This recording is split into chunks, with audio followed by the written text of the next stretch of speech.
নমস্কার বন্ধুরা, আমি দেবজ্যোতি ডিয়ার গার্ডেন ইউটিউব চ্যানেলে আপনাদের সকলকে স্বাগত জানাই। আজকের এই ভিডিওতে গাছের জন্য খুবই কার্যকরী একটি অর্গানিক পেস্টিসাইড আপনাদের তৈরি করে দেখাবো। তাই যারা অর্গানিক গার্ডেনিং করে থাকেন তাদের জন্য ভিডিওটি খুবই স্পেশাল হতে চলেছে। তাই স্কিপ না করে বন্ধুরা পুরো ভিডিওটা শেষ পর্যন্ত দেখতে থাকুন। ভিডিওটি যদি আপনাদের ভালো লাগে তাহলে অবশ্যই একটা লাইক করে দেবেন, আর চ্যানেলে নতুন হয়ে থাকলে চ্যানেলটি সাবস্ক্রাইব করে পাশে থাকবেন। তাহলে চলুন আর দেরি না করে ভিডিও শুরু করা যাক।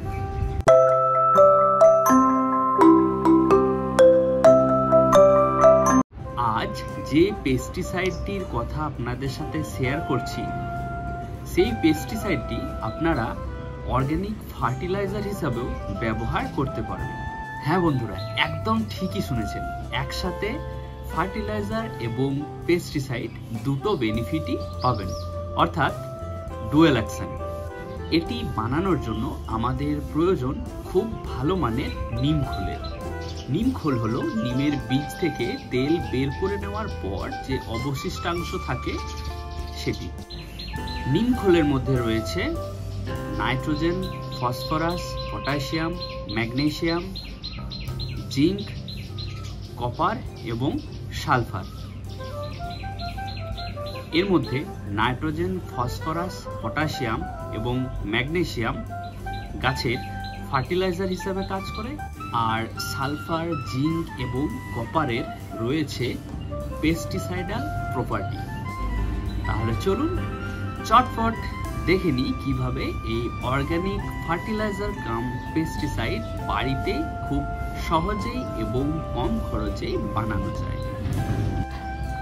এখানে নিম খোল রয়েছে।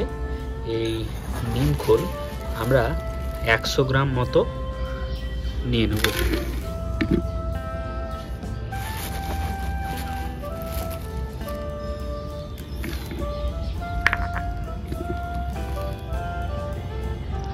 একশো গ্রাম নিম খোল নিয়ে নিয়েছি।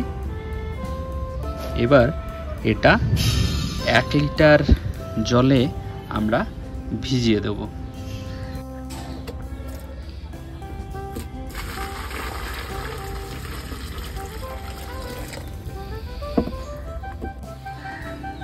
ভিজিয়ে নেওয়ার পর আমরা এটিকে 3 দিনের জন্য ঢাকা দিয়ে ছায়াযুক্ত জায়গায় রেখে দেব। 2 দিনের পরের আপডেট একবার আপনাদের সাথে শেয়ার করি। দেখুন, একটু ফেনা ফেনা দেখতে পাচ্ছেন, অর্থাৎ ফার্মেন্টেশনটা ঠিকঠাক হয়েছে। আর এভাবে একটু করে নেড়ে দিতে হবে। মাঝখানে যেটুকু সময় থাকবে সেই সময়টুকু একদিন করে এভাবে ভালোভাবে নেড়ে দিতে হবে। চলে এসেছি 3 দিন পর। এবার ঢাকনাটা খুলে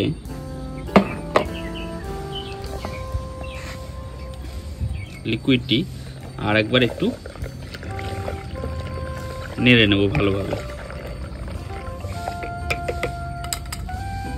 এরপর এটি আমরা ভালোভাবে ছেঁকে নেব।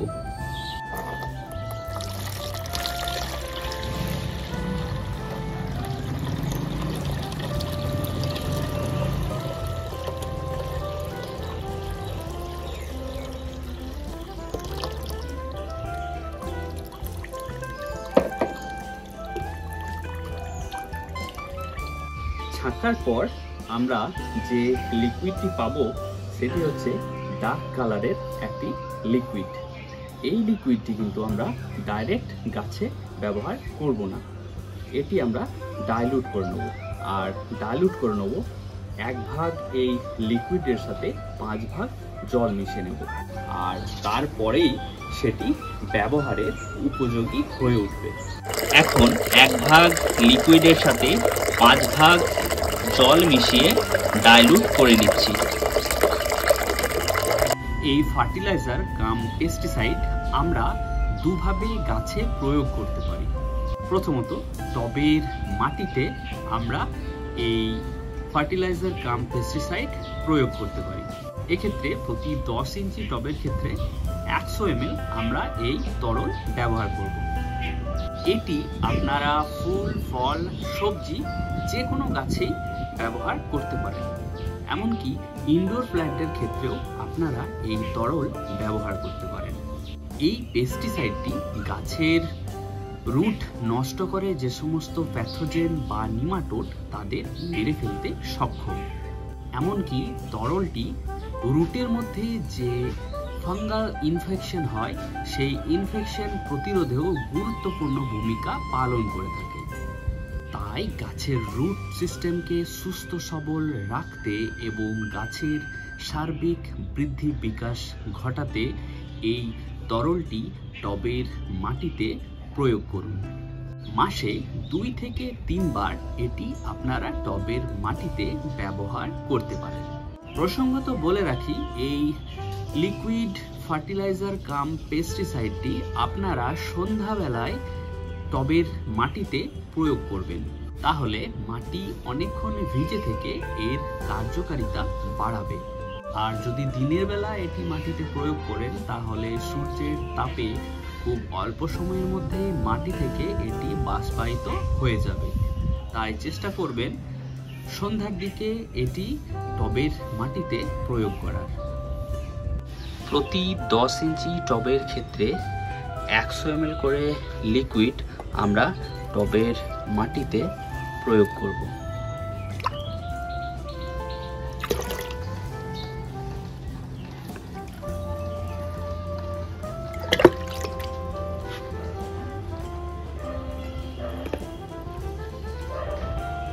এবার আসি দ্বিতীয় পদ্ধতি, আর সেটি হচ্ছে ফলিয়ার স্প্রে।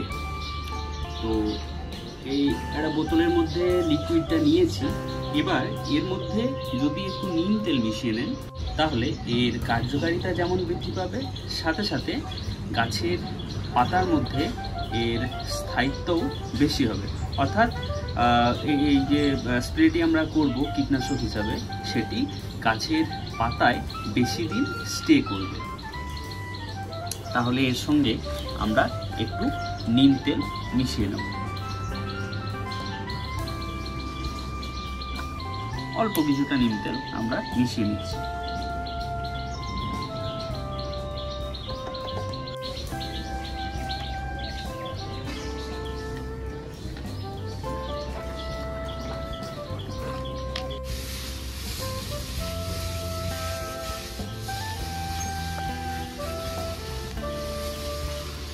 গোটা গাছের সমস্ত অংশে এটি আমরা ভালোভাবে স্প্রে করে দেব।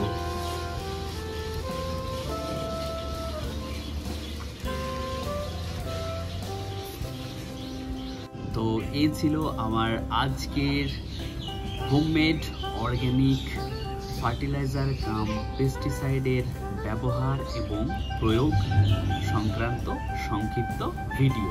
আজকের মতো ভিডিওটি এখানে শেষ করছি। আপনাদের সাথে আবার দেখা হবে পরবর্তী ভিডিওতে। সকলে খুব ভালো থাকবেন। ধন্যবাদ।